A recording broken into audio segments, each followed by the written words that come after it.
ना है। सो कैसे लिखेंगे, 3 इंटू 1, फिर 3 इंटू 2। भाई 6 को कैसे तोड़ेंगे, 3 इंटू 2। देन 9 को किस तरीके से लिख सकते हैं, 3 इंटू 3, 3 इंटू 3 9। देन 12 को कैसे लिखेंगे, 3 मल्टीप्लाई ऑफ 4, तो हो जाएगा 12। सो इसको कैसे लिखेंगे, x ratio x is equal to 3n। भाई 3 इंटू 1 हो रहा है, 3 इंटू 2 हो रहा है, 3 इंटू 3 हो रहा है, 3 इंटू 4 हो रहा है, 3 into n, where n is belong to natural number and 1 is less than equal to n is less than equal to 4. Okay. Now the second question 2, 4, 8, 16, 32 है। इसको हम इस तरीके से लिख सकते हैं क्या, 2 की पावर 2, 4 का हम 2 इंटू 2 मल्टीप्लाई 2 कर सकते हैं, सॉरी 2 की पावर 1 आएगा एंड 2 की पावर 2 हो जाएगा, 2 इंटू 2 4। अब 8 जो है 4 का 2 का क्यूब होता है, तो 2 इंटू 2 इंटू 2 यानी कि 2 की पावर 3। देन 2 की पावर 4 हो जाएगा 16 और 2 की पावर 6 हो जाएगा 32।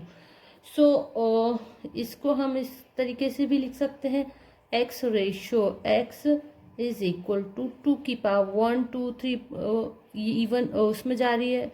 सो ये आएगा 2 की power n, where n belongs to natural number n and 1 is less than equal to, क्योंकि 2 उससे बड़ा है, तो less than and equal to n and is less than and equal to 5.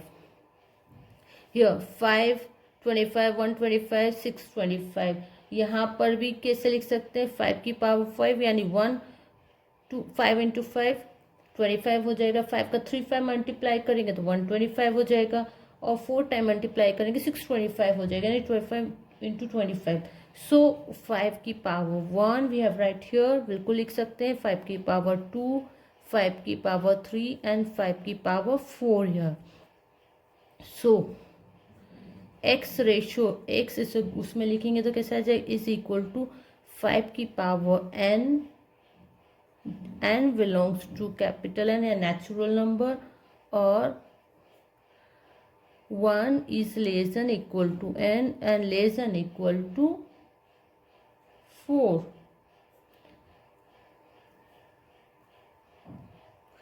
Next उसमें दिया 2, 4 एंड 6। भाई 2 का मल्टीप्लाई अगर हम 1 से करें तो 2 ही रहेगा, देन 2 का मल्टीप्लाई 2 से करें यानी 2 इंटू 2 करें तो 4 हो जाएगा, अगर हम 2 इंटू 3 करें तो 6 हो जाएगा। डेफिनेटली इस तरीके से ये जाता जाएगा। सो हम इसको किस तरीके से फॉर्म में लिख सकते हैं, A X ratio X is equal to 2n, sorry हाँ 2n, क्योंकि 2 से n से मल्टीप्लाई हो रहा है, तो 2n वेयर n जो बिलोंग करेगा किस में करेगा, नेचुरल नंबर n से बिलोंग करेगा। ओके, देन हियर 1 4 9 एंड 100 दिया हुआ है। भाई इसको हम इस तरीके से लिख सकते हैं, 1 की पावर 2 लिख सकते हैं, 4 है तो 2 इंटू 2 यानी 2 की पावर 2 हो जाएगी, 9 है तो 3 इंटू 3 यानी 3 की पावर 2 हो जाएगी, डैश डैश यहाँ पर 10 की पावर 2 हो जाएगी। इस तरीके से हम लिख सकते हैं। सो ये क्या हो जाएगा, x ratio x is equal to n की power 2 where n belongs to capital N यानी natural numbers and 1 is less than equal to n is less than equal to 10.